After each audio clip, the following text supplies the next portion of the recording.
A reforma tributária, pessoal, ela já começou. Acabou de sair o regulamento.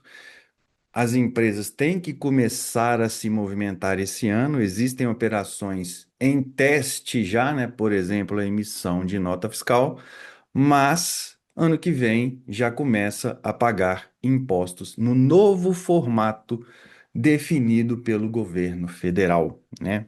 E a intenção aqui é mostrar para vocês se você conseguir quantificar se vai pagar mais ou menos impostos com a reforma tributária, né? E para isso eu preciso contextualizar um pouquinho o mercado de TI. Como está o mercado de TI hoje no Brasil? Vou me apresentar para vocês. Eu sou o Conrado, trabalho há 17 anos com contabilidade. Eu sou especialista em controladoria e tenho hoje, atualmente, eu tenho um escritório de contabilidade e BPO financeiro, que é a terceirização das rotinas financeiras de uma empresa. Eu sou ex-auditor de contabilidade, trabalhei em Big Four, as grandes firmas internacionais de auditoria, e também em algumas firmas nacionais de atendimento regional aqui no Brasil, né? E atualmente também eu me coloco como especialista em reforma tributária e eu desenvolvi uma metodologia de ensino chamada-se CDP, Clareza e Direção em Prática, para você conseguir entender a reforma tributária e traduzir isso em decisões reais para o seu negócio, né? E com base nisso, batemos um papo com o pessoal da CESPRO, criamos algumas ações juntos e nós vamos apresentar aqui para vocês alguns dos nossos estudos, né? É importante a gente contextualizar o cenário atual do TI no Brasil. Atualmente, em 2025, né, o TI representa quase R$ 1 trilhão em negócios no Brasil.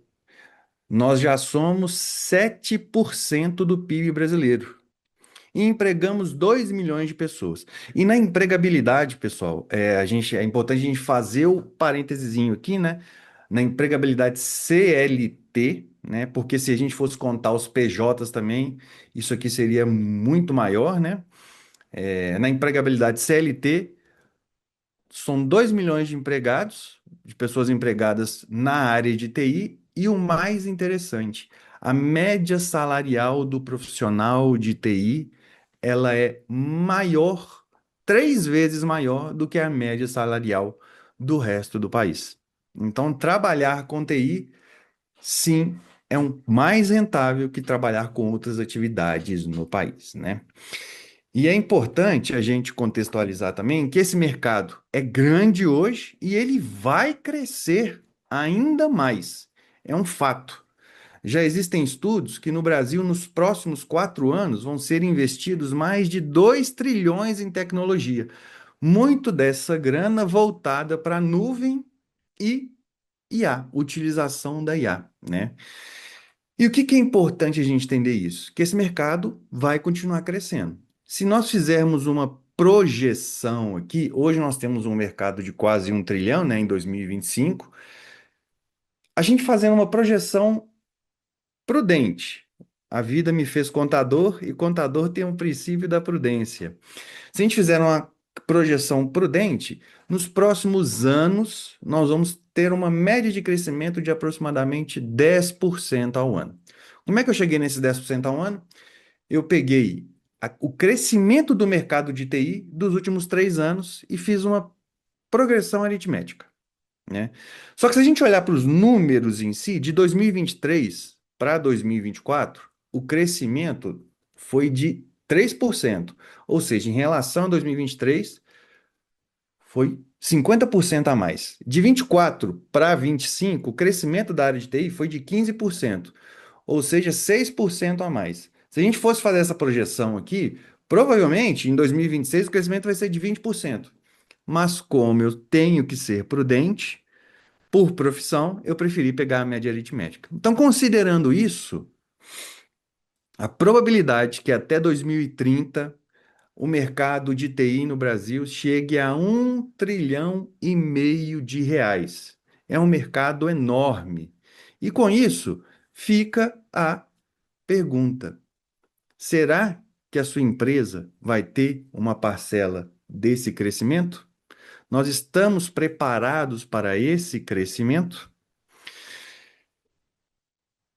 Por que nós estamos preparados para esse crescimento? Por que que vem essa pergunta? Porque existem os desafios desse mercado, aquilo que tira o sono de quem empreende com tecnologia, né? E eu conversando com empresários, pesquisando também os principais desafios atuais da empresa de tecnologia, a gente pode falar que é mão de obra. Conseguir mão de obra hoje é uma das principais dificuldades da área de TI. Além disso, muitos empreendedores, muitas pessoas estão com medo de perder espaço para a IA. Tem gente que vê a IA como um complemento da sua atividade. Tem gente que vê a IA como um concorrente do seu negócio, né? Não sei como você se posiciona, mas normalmente isso é um desafio que as pessoas colocam para o negócio deles na área de tecnologia. Além disso, esse crescimento é importante a gente pensar, poxa, mesmo eu vou, nos próximos 5 anos eu vou crescer, o mercado vai crescer 50%. Eu vou crescer, mas será que eu vou ter lucro? Eu posso até faturar mais, mas será que no fim do mês vai sobrar a mesma coisa para mim? Isso é uma dúvida, é uma luta que muitos empresários têm, inclusive porque normalmente, de um ano para o outro, alguns negócios perdem margem. É uma sangria grande de caixa. Vamos entender um pouquinho o porquê disso, né? Lembra que eu falei lá? O salário de TI é 3 vezes maior do que a média nacional?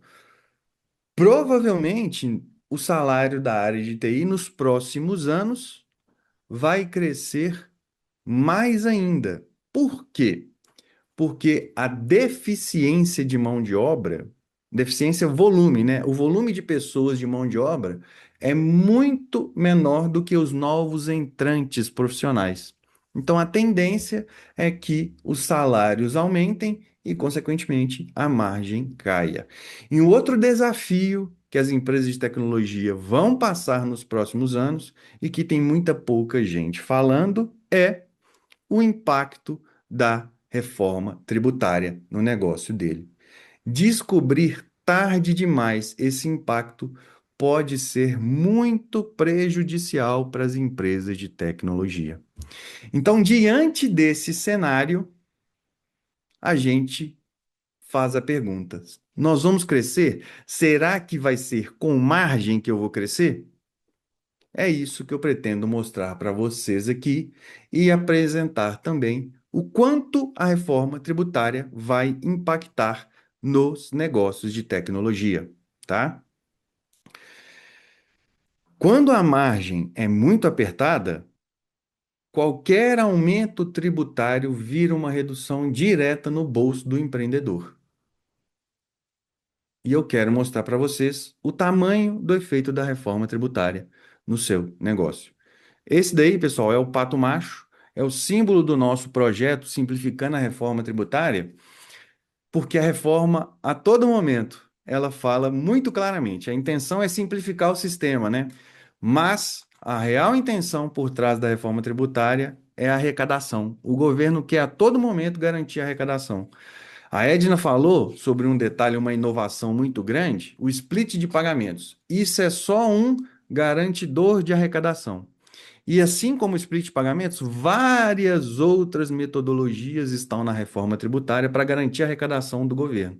E o recado é claro do governo: ele não quer saber se o pato é macho, ele quer o ovo. E por isso nós criamos esse personagem para simbolizar esse projeto nosso aqui, para traduzir para você o efeito da reforma tributária, né? E para você entender o efeito da reforma tributária nos negócios, é muito importante você entender esse conceito de margem fiscal. Ele que vai definir a tributação dos negócios nos próximos anos. Então você tem que entender muito bem esse conceito. Lápis e caneta na mão, que eu vou explicar ele para vocês, tá? Para você entender o conceito de margem fiscal, vamos só recapitular um pouquinho antes. O que que é imposto, pessoal? Como é que se calcula imposto? Qualquer imposto que você for calcular no mundo, em qualquer lugar, vai ser sempre a mesma coisa. Você vai encontrar uma base de cálculo e vai multiplicar por uma alíquota definida. Se você, qualquer outro imposto que você for mexer, os impostos que a gente encontra hoje, ISS, a base é o faturamento. Sobre isso, eu aplico ali de 2 a 5%, que é o ISS. Imposto de renda, eu pego a renda e aplico 27,5% sobre aquela renda. Tudo, todo imposto é isso, pessoal. Com a reforma tributária, eu só tenho que saber qual é a nova base de cálculo e qual é a alíquota, né? A nova base de cálculo da reforma tributária é a margem fiscal. E a alíquota ela vai ser definida pelo governo, né? Então, vou explicar cada um desses dois conceitos para vocês aqui, tá? Primeira coisa, mais fácil e simples de explicar para vocês. Como é que eu defino a alíquota? Hoje, ela é conhecida como alíquota de referência. Ela é definida pelo governo, né? E a estimativa atual é de 26,5%. Se vocês verem notícias, acompanharem aí jornal, discussões, se conversa com os contadores, eles falam que está em torno de 26, 28, tem gente que fala até 30%. Todas essas estimativas são válidas e reais. Elas podem acontecer. Mas eu estou trabalhando com 26,5%, porque 26,5% é o único cálculo formal do governo federal. É o único cálculo declarado do governo federal. Todos os outros cálculos, eles são estimativas do mercado que vai para o Congresso, alguém discute alguma coisa, todos eles têm um embasamento. Mas o único que está no Ministério da Fazenda, um estudo descritivo falando qual que vai ser a alíquota, é 26,5%. Então, até então, eu estou trabalhando com 26,5%. Mas como a Edna explicou para vocês na parte da legislação, ainda existem coisas a definir e uma delas é justamente essa alíquota de referência. Então, até lá, vamos trabalhar com 26,5% de imposto. Então, desse cálculo aqui, base de cálculo multiplicado por alíquota, nós já temos uma variável, que é a alíquota. Vamos entender então a segunda variável, que é a base de cálculo, que é a margem fiscal. O que que é a margem fiscal, pessoal? Para a gente entender a margem fiscal, não sei o conhecimento de vocês aí em contabilidade, mas muito provavelmente vocês devem entender de DRE, né? Saber um pouquinho ler uma DRE. E na DRE tem dois conceitos que são muito destacados, que é margem bruta, que é receita menos os custos, e existe também a margem líquida, que é receita menos custos e despesas. Ou seja, o lucro líquido da empresa, efetivamente. Para quem trabalha com lucro real, empresas de lucro real, a margem bruta é um conceito muito claro hoje. Para quem não trabalha com lucro real, talvez não seja tão claro assim o conceito de margem bruta. Mas o conceito de margem líquida, ela é claro. É todas as suas receitas, tudo que você vende, menos os custos diretos do seu negócio, menos as despesas que você tem. Então, para você entender margem fiscal, você precisa entender um desses dois conceitos. Você entendendo esses dois conceitos, você consegue entender o conceito de margem fiscal. E o que que é margem fiscal, então? Margem fiscal são todas as receitas de uma empresa menos todas as despesas fiscais daquela empresa. Mas, Conrado, tudo que eu pago na minha empresa tem nota, tem um recibo, é apurada a folha de pagamento, então tudo é fiscal. Então, para facilitar mais ainda o entendimento, margem fiscal é todas as receitas deduzidas de todas as despesas com nota fiscal. Isso que é a margem fiscal. A partir disso aqui que a gente vai pagar imposto. Eu achando a margem fiscal, eu aplico 26% e vou saber quanto que eu vou pagar de imposto no meu negócio, tá? Próximo passo, que é entender os regimes fiscais. E você começa a entender, vai começar a entender agora também, que é uma empresa, duas empresas, perdão, com o mesmo faturamento, dependendo do modelo de negócio delas, pode pagar impostos completamente diferentes. Quanto mais despesa com nota fiscal uma empresa tiver, menor vai ser o imposto dela. Se uma empresa tiver muita concentração de folha, ela vai ter um imposto muito maior. Então, a reforma tributária reflete o modelo de negócio das empresas, tá? E é isso que você precisa entender aqui. Dito isso, vamos para os regimes tributários. Quem ganha e quem perde nessa nova lógica aqui? Quais são os regimes tributários, só para a gente lembrar? Lucro real, lucro presumido e simples nacional. Esses são os três regimes tributários existentes hoje. E eu vou explicar para vocês, no detalhe, de forma simples, o que que vai acontecer em cada um desses regimes, tanto no lucro presumido, lucro real e simples nacional. No lucro presumido, o que que acontece, pessoal? Hoje, nós temos os impostos sobre consumo, né? E os impostos sobre a renda. Eu aproveito aqui para lembrar para vocês que a reforma tributária, ela mudou os impostos sobre consumo, só que ela não mudou os impostos sobre a renda.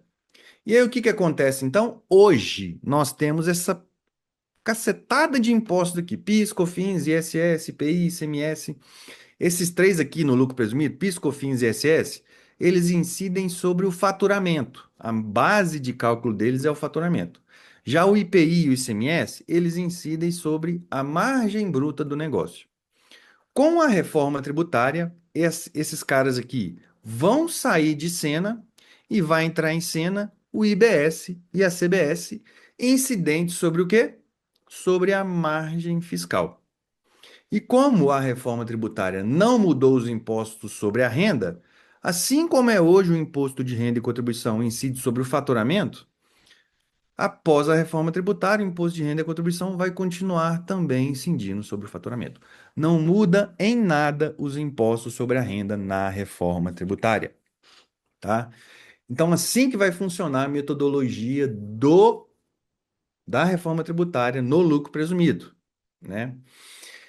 No lucro real, o que que vai acontecer? Esses impostos aqui hoje, PIS, COFINS, IPI e ICMS, todos eles no lucro real incidem sobre a margem bruta e o ISS incide sobre o faturamento. Com a reforma tributária, esses caras vão deixar de existir também e vai entrar em cena a metodologia de cálculo do IBS e CBS sobre a margem fiscal. E, assim como o imposto de renda e a contribuição hoje incidem sobre o lucro líquido da empresa, após a reforma tributária, vai continuar sendo a mesma coisa, sem tirar nem pôr, tá? E tem o famoso Simples Nacional. Como a Edna falou, né? Ele é um imposto só que dentro desse imposto existem, é uma guia, perdão, é uma guia que é a famosa DAS, e dentro dessa guia existem vários impostos ali dentro. Você faz um recolhimento só, mas você paga esse monte de imposto aqui, imposto de renda, CSLL, contribuição social, ICMS, todos esses impostos. Como essa galerinha, ICMS, PIS, COFINS, como esses caras estão saindo de cena, eles não vão existir mais, no novo cenário da reforma tributária, dentro da DAS, vai ficar esses caras que já existem hoje, que não estão sendo alterados pela reforma tributária, mas vão entrar os dois novos impostos, IBS e CBS, né? E aí vem a pergunta: o que que vai mudar então no cálculo do Simples Nacional? E a resposta é nada. Não vai mudar em nada o cálculo do Simples Nacional. Ele vai continuar sendo exatamente como é hoje. Daquela, você paga hoje 10%, esses 10% ele é dividido entre esse monte de imposto aqui. Com a reforma tributária, você vai continuar pagando 10%, só que vai ser dividido, em vez desse, para esses caras, vai ser dividido entre esses outros caras aqui. Mas o cálculo, quanto você paga de imposto no Simples Nacional, vai ser exatamente a mesma coisa. Não muda nada, sem tirar nem pôr o cálculo, tá bom? E aí a gente pode entender aqui um pouquinho quando se fala de simplificação do sistema tributário brasileiro, né? O que que acontece, pessoal? Olha só, hoje eu tenho 5 impostos e cada um desses 5 impostos tem uma metodologia de cálculo diferente. Tem legislações diferentes. A Edna falou, cada município tem a sua legislação de ISS. Governo federal tem infinitas formas de apurar PIS e COFINS, seja lá qual regime tributário, tem uma legislação para cada um deles. O IPI tem uma legislação própria, o ICMS tem sua legislação própria, nos 27 estados, tudo tem a sua legislação própria. Então, vai sumir esse monte de coisa e vai ser criado apenas uma metodologia de cálculo, que é o IBS e CBS sobre a margem fiscal. E é por isso que eles batem tanto na tecla da simplificação tributária, porque somem várias formas de calcular impostos e fica só uma forma de calcular impostos. Esse que é o famoso sistema motivo da simplificação tributária no Brasil. Efetivamente vai simplificar. A forma de calcular imposto vai ser mudada e simplificada, efetivamente. Só que eu acho que essa discussão sobre a simplificação tributária, ela é secundária, porque no final das contas, o empresário não quer saber se vai pagar uma guia ou 2 guias. É o quanto ele vai pagar de impostos. Então, se hoje eu pago 5 guias, mas tenho um encargo de 10%, beleza. Se eu for para um modelo onde eu pago 2 guias, IBS e CBS, mas eu pago 15%, esse modelo para mim não é interessante. Então, mais importante que a simplificação tributária é efetivamente a carga tributária das empresas. E isso é o que eu quero mostrar para vocês aqui, o quanto vai ser afetada a área de TI com essa nova metodologia de cálculo, tá bom? Com entendido essas situações, antes da gente passar para o quanto vai afetar as empresas de tecnologia, já dá para a gente ter alguns pontos de atenção só de ler, só de entender isso aqui, tá? A primeira coisa, a Edna já deu um spoiler. As empresas, tem empresas que vão gerar mais ou menos créditos, né? Empresa do Simples Nacional vai gerar menos crédito. Alguém quer fazer alguma pergunta? Eu ia fazer um comentário, Conrado. Pode ficar à vontade. Essa teoricamente simplificação, né, essa simplificação, só depois de 2033, que até 2033 vai ser altamente complexo, tá certo? Sim. Tanto para as empresas que trabalham com sistemas de tributação como a nossa, como para os contadores que também estão meio que perdidos, né? Não estão sabendo como fazer esses cálculos aí. Então, é um momento de muita atenção, porque a gente vai ter muito erro, tá certo? Então, assim, isso é uma das coisas que eu gostaria de chamar a atenção, porque nós precisamos entender muito essa fórmula de cálculo, essas questões, para trucar a Receita Federal, né? A gente já está vendo isso acontecer, por exemplo, com a questão do imposto de renda esse ano. Algumas mudanças no ECA, no E-Social, sei lá, esses arquivos que os contadores são obrigados a mandar para as empresas, acabaram tendo erro lá na base da Receita e surgiu 1 milhão de malha fina irregular. Então, assim, a gente precisa entender que nós estamos num momento em que a Receita, certo, né, principalmente, que está trabalhando isso, está trabalhando sobre uma pressão gigantesca. Então, essa pressão sobre os softwares é um momento em que nós temos que entender muito como é que a coisa funciona para a gente poder ter argumentação toda vez que precisar. Porque é, essa questão de erro de sistema infantil, digamos assim, né? Todo mundo da TI vai entender o que eu estou falando.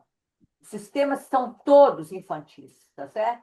Todos que estão aí permeando a reforma e as mudanças que estão sendo feitas aí nas questões que deram origem ao acompanhamento dessa reforma, que são o quê? Nota fiscal eletrônica, social, todas essas bases, tá certo? São base para a reforma tributária.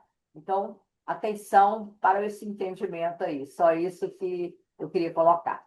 Hum, Perfeito, perfeito, Edna. Sim, essa metodologia que eu estou falando para vocês, que vai ser diferente, ela vai se concretizar apenas em 2033. O que que vai acontecer então entre 2027 e 2032? As empresas e os contadores vão ter que trabalhar com o sistema atual e com o novo sistema paralelamente. Então, as empresas vão ter que pagar duas guias, duas formas de impostos ao longo desse processo. Os contadores vão ter que fazer todas as declarações atuais, mais as novas declarações que vão surgir. Então, vai ser um trabalho de dobrado durante 5 anos até fazer esse período de transição completamente, que vai de 2027 até 2032, e em 33 está 100% apurado. Eu trago sempre o cenário no futuro, você entendendo no futuro facilita você entender o período de transição, quando for entrando e quando for saindo os outros impostos, tá? Mas obrigado pela ponderação aí, ela é muito importante mesmo, tá? E aí, em termos práticos, né? As empresas do Simples Nacional, vou voltar aqui. As empresas do Simples Nacional, elas vão gerar muito menos crédito que uma empresa do regime geral. Quem é lucro real e lucro presumido agora, para fins de imposto sobre o consumo, chama-se regime geral. Vocês vão começar a escutar esse novo nome aí, tá bom?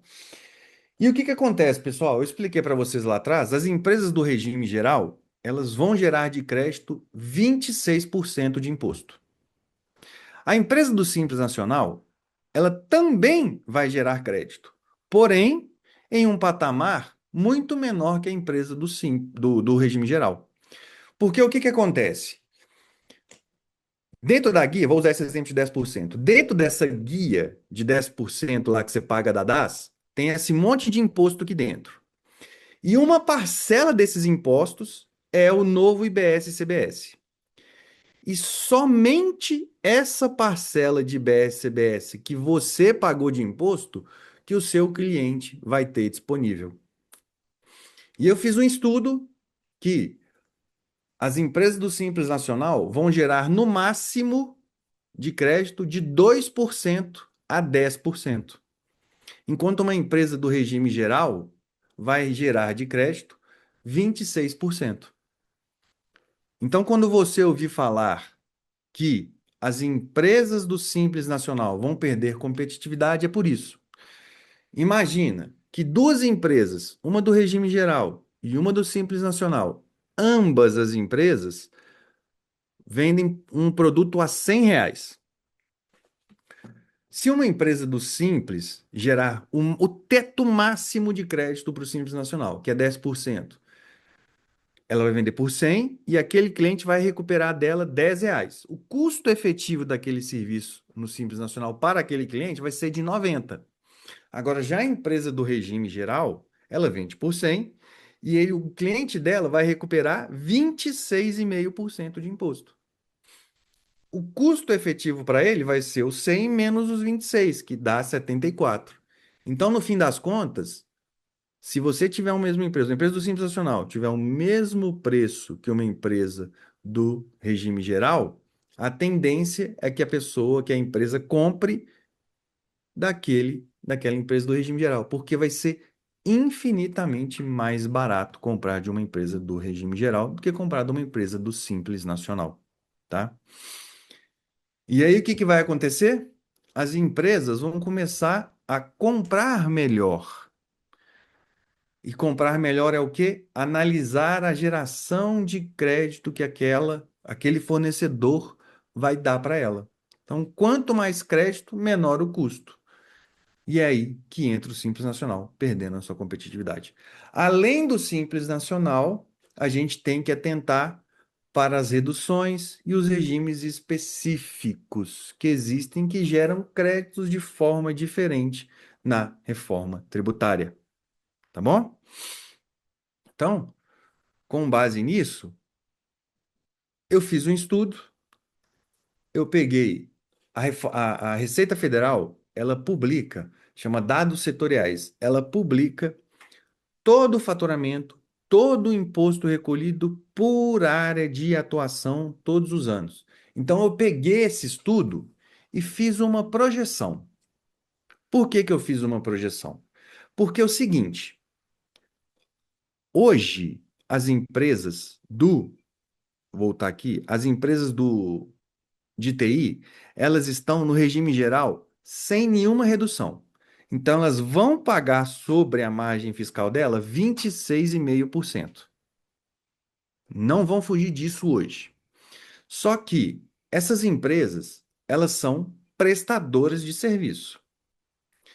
E várias outras atividades de prestação de serviço têm a possibilidade de redução tributária. Por exemplo, as empresas que eles chamam de profissões regulamentadas. Advogado, contador, engenheiro, todas essas profissões vão ter uma redução de 30% na carga tributária. Ou seja, de 26,5%, 30% é aproximadamente 8%. Elas vão passar a pagar em torno de 18%. É muito menos imposto do que uma empresa que está no regime geral. E aí vem a pergunta: o que que diferencia uma empresa de prestação de serviço de advocacia, de contabilidade, de engenharia, de uma empresa de TI? É só meramente a questão da regulamentação, de ter um conselho para essa atividade? A estrutura de negócio é muito similar a essas empresas. Essas empresas das profissões regulamentadas, elas são também muito focadas em custos com mão de obra. E a justificativa de dar a redução para esse tipo de negócio é que eles são altamente concentrados em mão de obra. Então, com base nisso, que já existe na legislação uma previsão de que empresas com alta concentração de mão de obra têm uma possibilidade de redução de 30%, as profissões regulamentadas, né, no caso, com base que na reforma tributária existe a previsão de que não pode haver um aumento de arrecadação geral com a mudança da reforma tributária, a gente propõe que as empresas de tecnologia também tenham acesso a essa redução de 30%.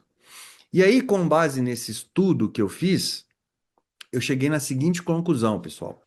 Hoje, a carga tributária média das empresas de tecnologia, no regime atual, dos impostos sobre consumo que eu estou falando, tá, pessoal? São de 8%. Se eu aplicar a metodologia de cálculo da reforma tributária para as empresas de tecnologia, elas vão ter um aumento de carga tributária na faixa de 58%. Vai sair de 8%, que é hoje, e vai ir para 12,8%. É muito dinheiro, é muita grana. E se a gente aplicar essa redução, que já está prevista para outras profissões, que tem uma estrutura de negócio muito parecida com as empresas de TI, colocar a redução de 30%, a arrecadação com as empresas de tecnologia vai ser de 7,5%, que é um patamar muito parecido com o que é atualmente. Ou seja, a reforma tributária, do jeito que está hoje, ela aumenta em muito a arrecadação, o gasto das empresas de tecnologia com o imposto. Com essa proposta que a gente está fazendo, vai voltar, de redução de 30%, a arrecadação volta para os 7,5%, que é muito próximo do que a gente tem hoje. O Conrado, Marcelo levantou a mão aqui. Oi, pessoal. Bom dia, Edna. Acabei que entrei e não te cumprimentei, né, Edna? Bom dia também, ô Conrado. E o pessoal da Infra, a galera está em peso aí. Bom, esse cálculo que você colocou de 8,1 é considerando ISS de 5%, imagino eu. Exatamente. Aqui em Belo Horizonte é 2,5, né, Uhum. para software. Então, na verdade, esse aumento é maior do que você está citando aí na prática, sabe, Conrado? Sim, Marcelo. Eu imagino que você saiba, mas você seria generalizou, né? só Você uma Aham. generalizou. consultoria, né? Que é É, 8 Mas a isso. ideia, Marcelo, por que que eu não Ah, coloquei os 2,5? Primeiro, porque a gente tem que trabalhar. Esse cálculo aqui, ele não foi feito considerando Minas, tá? Ele foi feito considerando Brasil. E existe, como a Edna falou, cada município tem a sua alíquota ali, né? sim, sim. E aí, para ser prudente, né? De novo, o contador falando, né? O princípio da prudência da contabilidade. Para ser prudente, eu estimei o mais alto possível para que ninguém possa questionar, entendeu? Para fazer um estudo reduzindo o máximo de questionamento possível. É Então, nós porque, então, sabemos, e a argumentação é exatamente essa. Olha, esse aqui é um cálculo prudente, mas provavelmente muitas empresas de tecnologia vão ter uma carga tributária muito maior do que isso, isso, perfeito. Tá bom. Era entendeu? só essa dúvida. Mas Obrigado. eu faço em média porque eu estou fazendo um cálculo nacional de todas as empresas de tecnologia do país. E a No gente nosso precisa caso só aqui, tomar esse cuidado aí mesmo. no nosso caso aqui de Belo Horizonte, eu imagino o ISS 2,5 seria mais de 70% de aumento de carga. Sim, setenta por sim, cento de aumento de carga, né? Não, exatamente. não, isso. Vai pagar muito mais imposto nessa metodologia Sei, de cálculo. Então, eu perfeito. fiz esse estudo, eu montei esse cálculo, já está na mão da Acesso por essa metodologia que eu montei, mandei para eles. A gente está aqui, junto, junto com o pessoal da Acesso, a gente está avaliando um formato que, dependendo, a gente vai levar isso para o Congresso e vai falar, ô, gente, se já tem para alguém, por que que não pode trazer para a gente também, né? realidade, só dando, adiantando o que a gente vai falar na conclusão, mas é bom que a gente já fala, né? Na realidade, esse estudo do Conrado, a gente levou para o grupo de reforma tributária, do qual eu faço parte, lá na Sesc Nacional, tá certo? E está na mão do pessoal, a gente está elaborando um documento para poder ser entregue, não apenas pela Acesto, mas está juntando a ABES, a Software, a Testro, todas as empresas de TI, todas as associações, né? E estão levando para o Congresso para discussão com o Comitê Gestor. Porque realmente isso que o Conrado colocou, inclusive a gente tem outras pessoas que sugeriram, mas essa sugestão do Conrado, os embasamentos jurídicos, foi muito bem aceito, o pessoal achou muito bom e está sendo colocado como uma proposta bem viável. Porque, por exemplo, redução da alíquota, não esquece, não tem jeito. Então, assim, tem coisas que não tem como, tá certo? Além da briga, entre aspas, isso aí é uma briga mesmo, pela questão da desoneração da folha, porque isso aí vai nos atingir com força, né? Então, essa é outra, são duas brigas que estão sendo travadas no Congresso pela acesso. Perfeito. Obrigado pela contextualização aí, tá? E aí, vamos colocar isso, gente, em termos práticos, né? Imagina uma empresa que fatura 1 milhão. Nessa metodologia, ela vai pagar 128 mil. Com o que a gente está propondo, ela vai pagar 75 mil. É um impacto de 53 mil reais no caixa. É um impacto muito grande, né? E aí, vamos simular aqui, né? Porque quando a gente fala da reforma tributária, a gente sempre fala em percentual. Eu expliquei para vocês em percentual, né? Mas no final das contas, o empresário não paga percentual, ele paga boleto, né? E vamos transformar isso em dinheiro, mostrando aqui para vocês em valores. Uma empresa que fatura anualmente 5 milhões, ela tem um impacto potencial de 200 mil reais. Uma empresa de 10 milhões, um impacto de meio milhão de reais. E uma empresa que fatura 20 milhões, é um impacto de 1 milhão de reais. O problema não é pagar imposto, gente. O problema é descobrir isso tarde demais, tá? E eu te pergunto também, quantos contratos você precisa fechar para conseguir suportar um impacto de 1 milhão de reais no seu fluxo de caixa? E existe algo pior do que isso. Muito pior. É descobrir isso tarde demais. O maior risco da reforma tributária não é pagar mais imposto, é descobrir que sua margem mudou quando ela já tiver acontecido. Então,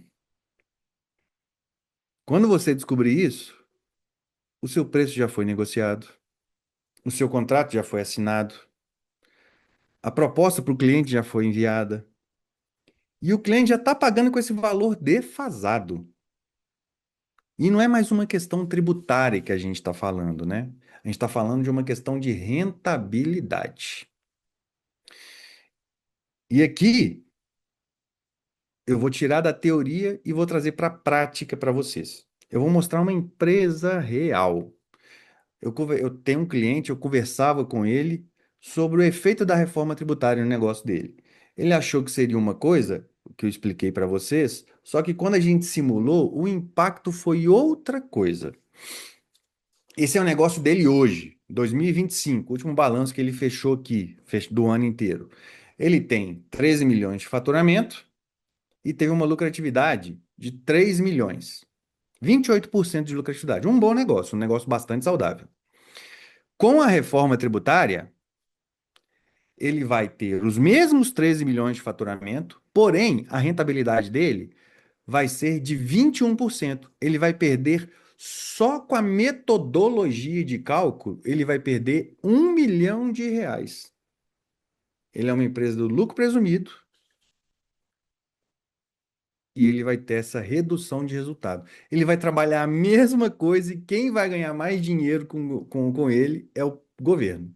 É isso que vai acontecer no final das contas, tá? Veja que o impacto é real nesse negócio. Lá eu simulei o impacto médio nacional, mas nesse negócio o impacto foi muito maior. Aqui o impacto está sendo de quase 7%. E aí, você pode estar tomando decisões com os números errados.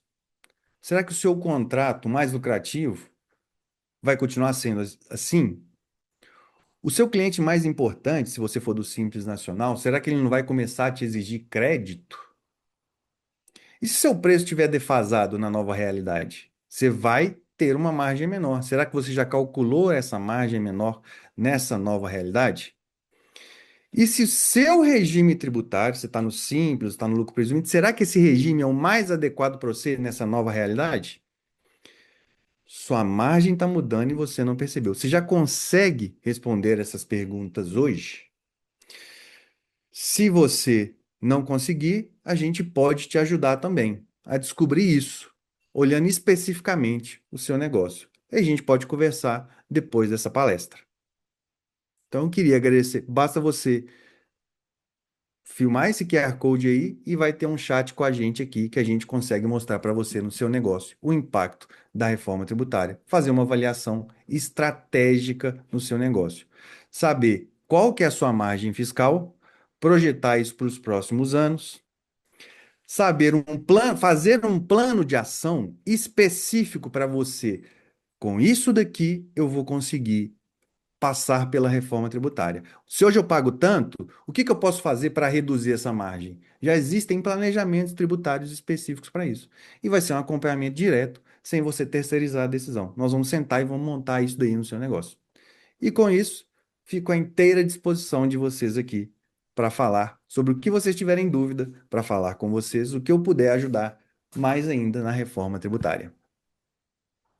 Ok. E dúvidas é o que a gente mais tem, né? Então, por exemplo, cada um de nós aqui tem um negócio diferente, com um cliente diferente, com um impacto diferente, né? Eu acredito que a gente realmente tem que sentar, porque, por exemplo, no caso da nossa empresa aqui, a gente atende o setor público, que tem diferença. Então, assim, quais são as diferenças? Essa é uma questão que nós temos que avaliar, né? Nós estamos aí com o diretor financeiro presente nessa palestra e eu espero realmente ter suficiente para avaliar no nosso caso. Pessoal, estamos abertos a perguntas, né? Nós estamos aqui com o tempo já estourado 4 minutos, mas o assunto é instigante e eu não quis interromper porque sabia que estava concluindo. Mas já estamos abertos a perguntas, pelo menos aí o que a gente puder fazer. Diga, Marcelo. Bom, vamos lá. Foi muito legal, viu, Conrado? Eu acho assim, você é extremamente didático. Eu acho que quem não tinha ideia do que seria a reforma, você deixou com uma clareza incrível, né? Eu já vim estudando e tinha esse conceito que você nos explicou hoje. E eu tenho aqui um cálculo feito que vai impactar minha carga tributária aqui na Infotecnologia, vai aumentar 11%. Significa o seguinte, aumentar Nossa Senhora. 11% do faturamento. Então, ou seja, se eu faturo 1 milhão, vai aumentar 110 mil por mês de imposto. Se eu Socorro. faturo. Não é brincadeira, não. Assim, é uma pancada Uhum. que vem. 11% no cenário até um pouco mais para otimista. Se fosse um conservador, 12 e num pessimista, 14. Foi as contas que eu fiz, sabe? De aumento em cima do faturamento e o É valor que eu muita tenho que pagar coisa. mais de imposto. É uma coisa absurda, porque eu tenho uma concentração muito grande em cima de mão de obra, e você deixou isso muito claro, e a questão principal é essa, né? Se seu custo está Exatamente. muito em cima de mão de obra, o impacto é gigantesco. Mas legal, eu queria só fazer esse comentário. Não tem dúvida, eu quero dar parabéns, Edna. Foi muito legal ter convidado o Conrado, essa iniciativa. E, Conrado, obrigado pelas explicações que deixou mais claro e me deu mais certeza que eu estou pensando é o real mesmo. Me, Não, me não apenas, validou, me validou. não apenas a gente desenvolveu isso aqui, como a gravação, eu gostaria até de pedir permissão ao Conrado e aos demais.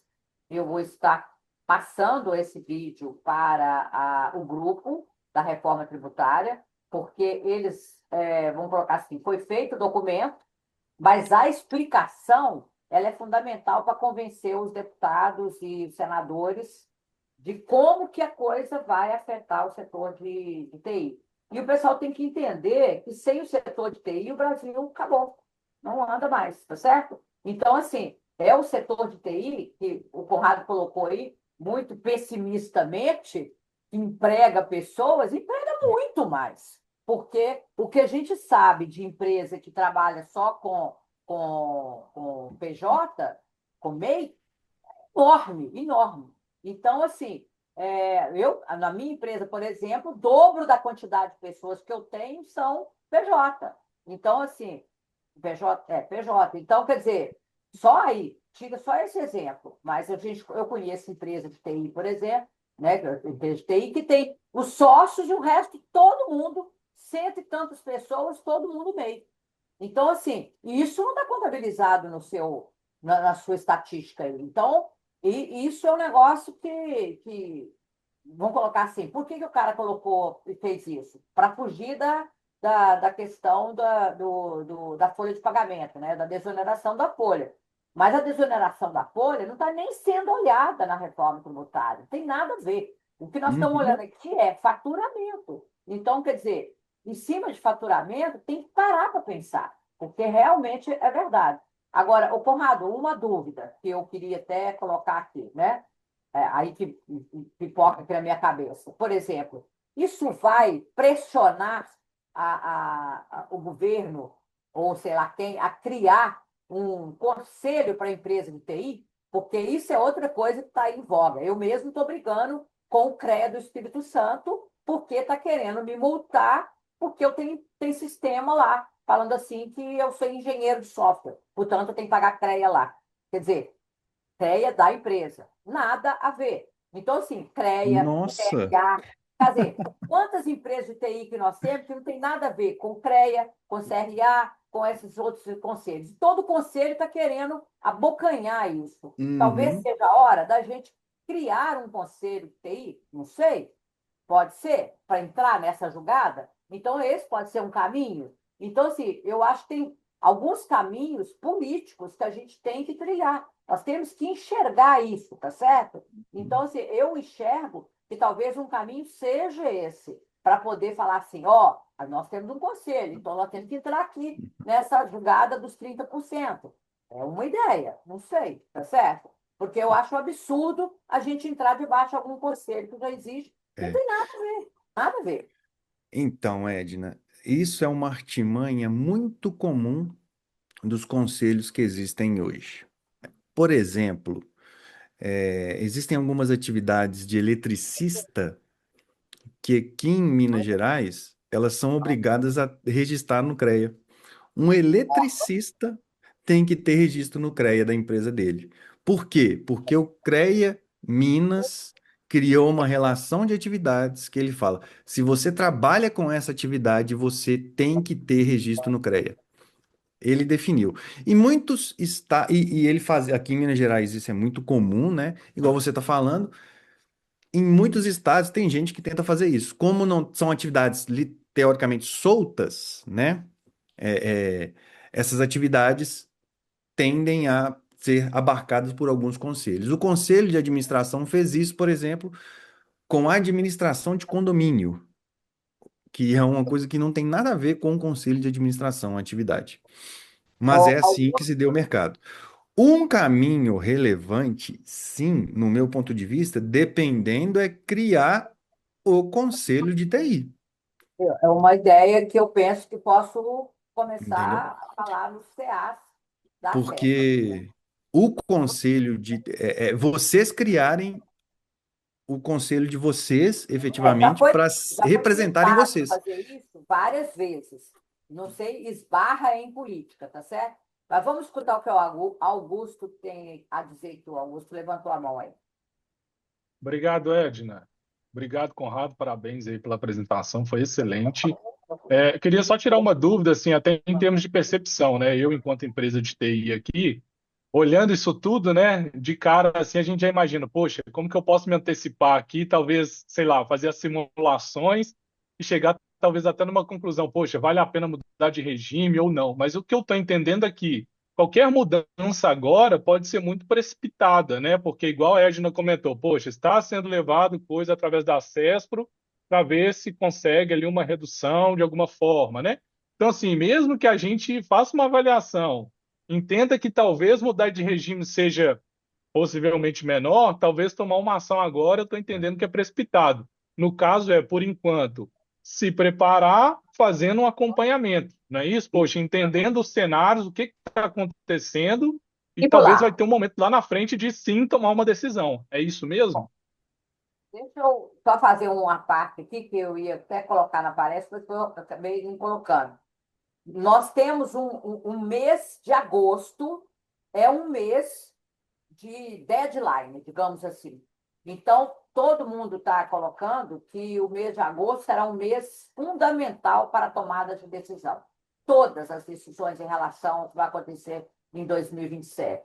Então, acho que a gente tem que se preparar agora, está tudo mastigado na cabeça, para aí sim a gente ver que decisão tomar. Concorda comigo, Conrado, nisso? Ou não? Sim, sim.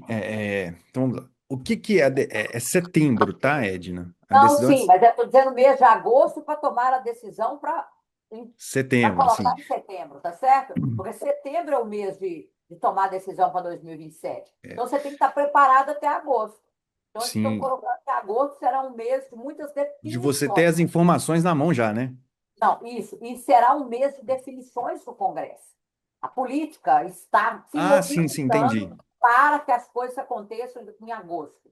Então, ou seja, tem que ficar de olho em agosto. Por quê? Porque, na realidade, todo mundo vai entrar de férias, tá certo? Lá no Congresso, vamos pensar politicamente. Vão entrar de férias, vai parar Copa do Mundo, esses trem tudo, não faz-se nada, tá certo? Não vão fazer nada. Aí o que, que vai acontecer? Vai chegar em agosto, vai ser aquele boom de correria no Congresso.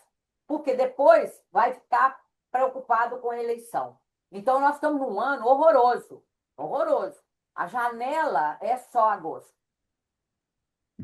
O, o, o- é Nós isso temos mesmo. dois que levantaram a mão aí. Vamos Isso. escutar. Só respondeu o Augusto aqui antes. Isso. Prazer em falar com você, Augusto. É, E complementando da Ed, né? Em setembro, as empresas têm que fazer uma opção pelo Simples Nacional para o ano seguinte. Para ajudar na brincadeira, o governo federal antecipou essa opção, que normalmente era no final do ano, né? Então ele antecipou para setembro isso. E aí, as empresas têm que saber até setembro qual regime vale a pena para eles na reforma tributária, né? Com a regulamentação que existe atualmente, tá, Augusto? Você já consegue saber qual regime vai te afetar.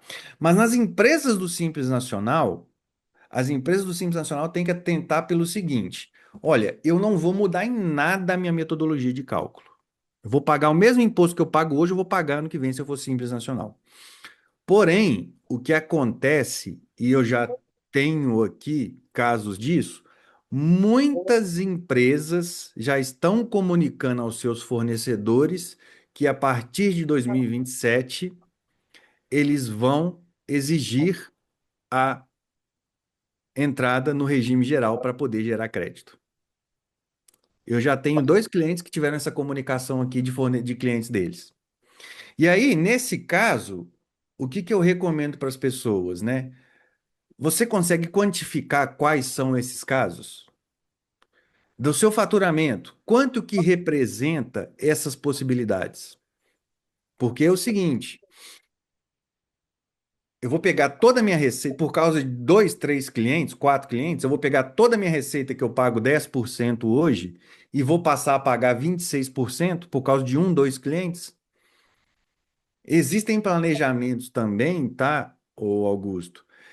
Que você pode conversar com o seu contador para a gente ver esse cenário para você, as possibilidades que tem para você de você não fazer essa mudança para o regime geral completamente, tá? Então, para o Simples Nacional, calma, vamos analisar o cenário ainda, tá? Porque tem que ver quem vai te exigir isso, quais são os clientes que vão te exigir isso, mas as empresas do regime geral, lucro real e lucro presumido, essas, o impacto é real. A gente aqui na CESPRO, a gente está tentando solicitar uma redução, mas não é garantia. E mesmo se que a gente consiga, o prazo do pedido até o prazo de aceitação disso pode durar anos, né? Então quem é do regime geral hoje, eu já recomendo que faça esse cálculo e que já atue nas possibilidades de redução tributária, nas possibilidades de reduzir a sua margem fiscal. Eu recomendo isso para o regime geral. O Simples Nacional calma e avalia o cliente que vai solicitar esse tipo de coisa, tá? Ok, Consegui te Wendel responder, levantou a Augusto? mão. Desculpa, Edna. O Wendel que levantou a mão e temos uma pergunta aqui da Ana Carolina. Então, Wendel, primeiro. Primeiro, bom dia a todos. Muito boa a palestra, muito boa a explicação do Conrado e também a sua explicação, Edna.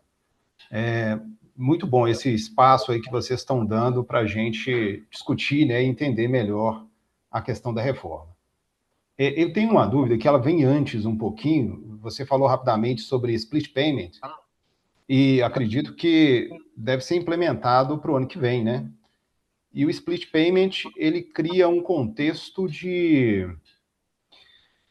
de parcelamento do imposto, como se eu entendi, pelo que eu entendi, né? Então, eu tenho lá com o meu cliente uma venda e parcelo essa venda em mais de uma vez, e o imposto, ele é pago à medida que o meu cliente paga, nos vencimentos que acontecem, esses parcelamentos, né? A minha dúvida vem da seguinte forma: acontece do cliente me ligar e renegociar, querer renegociar, né, essa situação da parcela. Como é que fica o imposto nesse caso? Eu poderia, por exemplo, pegar uma dívida, né, um débito que o cliente tem comigo, que está para vencer agora, e dividir em mais 3 vezes, por uma situação comercial. Como é que o imposto fica Ou tratado nisso? Uhum. Tá. eu não tenho resposta para ele ainda não. Você tem, Conrado? Oi? Você tem resposta para essa pergunta dele? Sim, Porque sim, eu sim. não tenho esse detalhamento ainda, assim, bem Vamos lá, dá para explicar sim, tá? Não, teoricamente. você fez dois cenários aí, tá, Wendel? Eu vou tentar explicar um, se eu lembrar o outro, você me fala. Corrigir nesse cenário aqui, Conrado. Então vamos lá. Faz de conta que você fez uma venda, tá, Wendel, de R$ 100 em duas parcelas de 50, ok? Uhum. Uma parcela à vista e uma parcela a prazo. Certo. Ok? Então, vamos lá. Você vendeu R$ 100. Sobre aqueles R$ 100, você vai pagar quanto? 26%. Uhum. Você está dentro do seu mês de apuração, tá? Pensa assim, vai continuar existindo um mês de apuração. Beleza? Naquele mês, você fez só essa venda de R$ 100. Então, você vai pagar 26%. Só que dentro desse mês, você já recebeu 50. E aí, então, desses 50, foi descontado de você os 26%, ou seja, R$ 13. Beleza? Você vai receber 50 menos 13, você vai receber 47, porque 13 já vai direto para o imposto. Ok? Ok, Até então, ok, ok. ok. Chegou no final do mês, você só fez essa venda, o que que você vai fazer? Você vai entrar lá no sistema do governo federal e vai gerar uma guia dos outros R$ 13. Beleza? E você vai efetivamente pagar esses R$ 13. Ok? Uhum. Chegou no mês seguinte, o que que aconteceu? Você vai receber, de novo, o seu cliente vai te pagar os outros R$ 50. E aí, nesses outros R$ 50, o que que aconteceu? Você recebeu 37 e os outros 13 foi para o governo, não foi?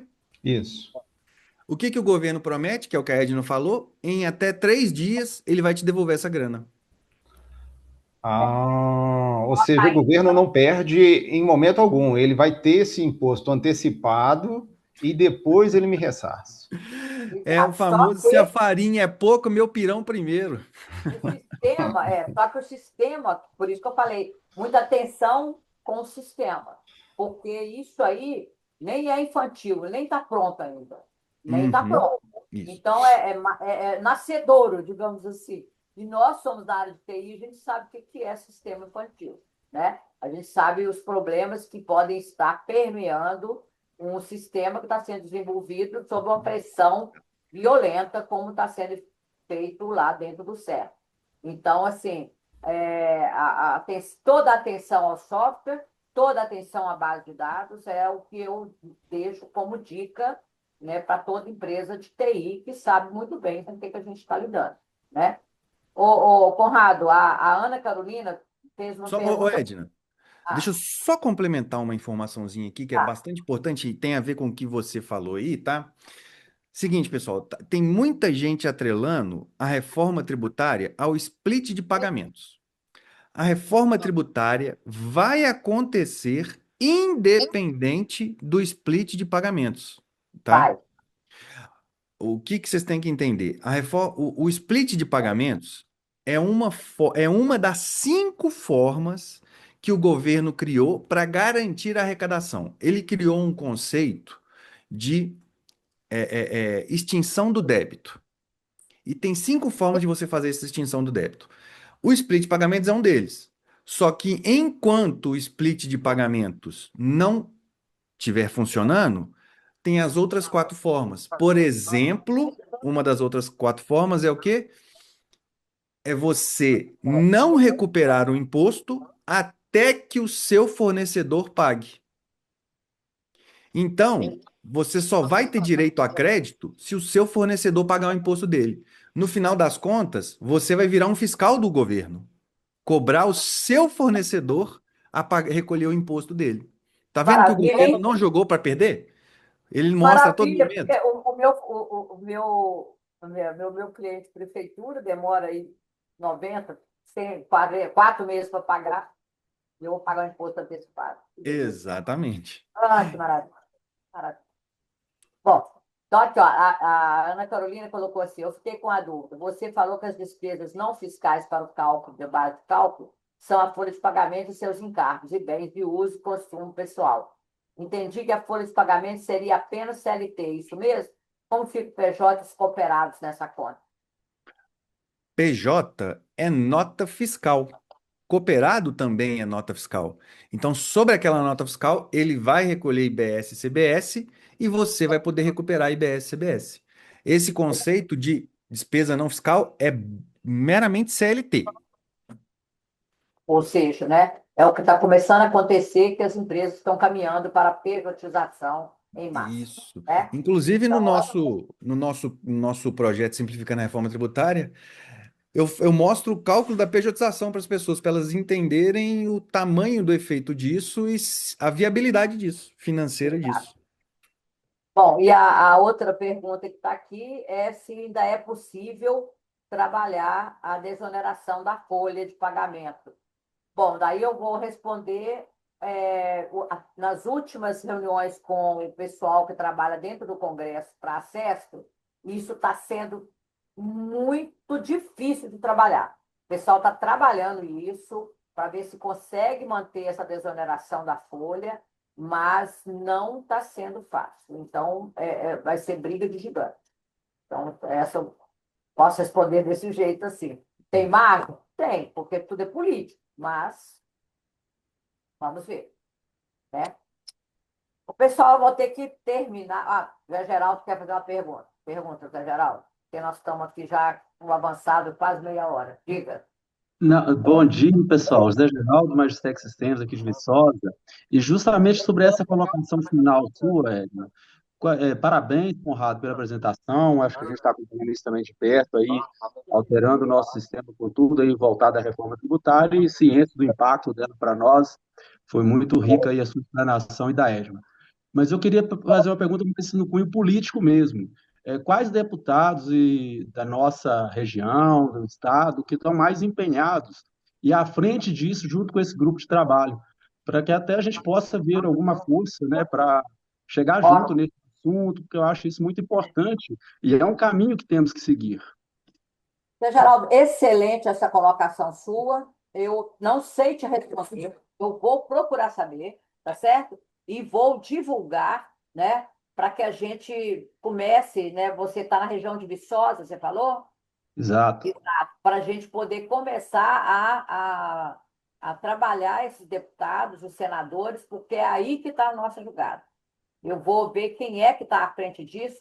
Até então, eu sabia que tinha o Espiridião Amin e umas outras pessoas aí que estão à frente das questões de TI, mas eu sei também que tem gente da TI se candidatando agora, tá certo? Se candidatando ao Senado e a deputado estadual, federal.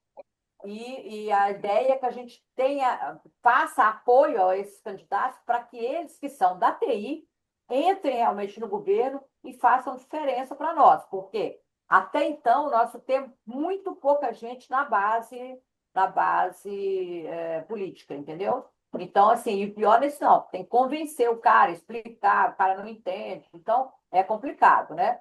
Tem aí um dos presidenciáveis aí é bem da TI, né? Então, assim, isso estou falando em nível presidencial, mas o mais importante é a base, tá certo? Congresso que realmente faz as coisas acontecerem, né? Porque há uma pressão, se há uma pressão do Congresso, o governo acaba sancionando, mesmo que com algum veto ou não, mas acaba funcionando. A pressão tem que vir do Congresso. E é lá que a gente tem a Foco, que é uma empresa que trabalha para a CESPRO, dentro da CESPRO, para levar todas essas Entendi. questões, que é um lobby político, né? Então, eu vou procurar saber dessas regiões todas em Minas Gerais, quais são. Em Minas, para te falar a verdade, eu não sei. Eu sei no Sul, mas em Minas eu não sei quem é que está encabeçando isso aí, não. Entendeu? Sei, por exemplo, o vereador que tá buscando candidatura para deputado estadual, por enquanto, né? Que é a Marcela Trópia, que é totalmente ligada à área de TI, bem ligada com a gente aqui. Mas Tá, ainda joia. é candidato. Obrigado, Edna. Então, tá bom. Mas a gente vai procurar isso aí. Pessoal, muito pesarosa de encerrar, porque eu acho que a palestra foi muito rica, né? Conrado, muito obrigada, né, pela sua disponibilidade. E nós vamos levar essa palestra, essa discussão, na realidade, né, que não foi só uma palestra, uma discussão para o grupo da reforma tributária no governo federal, né, lá da CESP Nacional, e vamos continuar, né? Estamos aí para lutar pelos interesses do setor de TI. Gente, muito obrigada a todos que estiveram presentes. Eu não pude nem abrir para todo mundo falar, porque era muita gente, senão ia acabar o tempo só de cada um se apresentando, mas eu gostaria muito de conhecer cada um de vocês, né? E depois eu pego a lista aí com a Gilmara para a gente entrar em contato direto. Muito obrigada a todos e um bom dia para todos. Foi Obrigada, um Conrado. prazer estar aqui Obrigada, com vocês, gente. gente. Obrigada, Tchau, bom tchau. dia. Bom Obrigada, dia, um bom dia. abraço. Obrigada.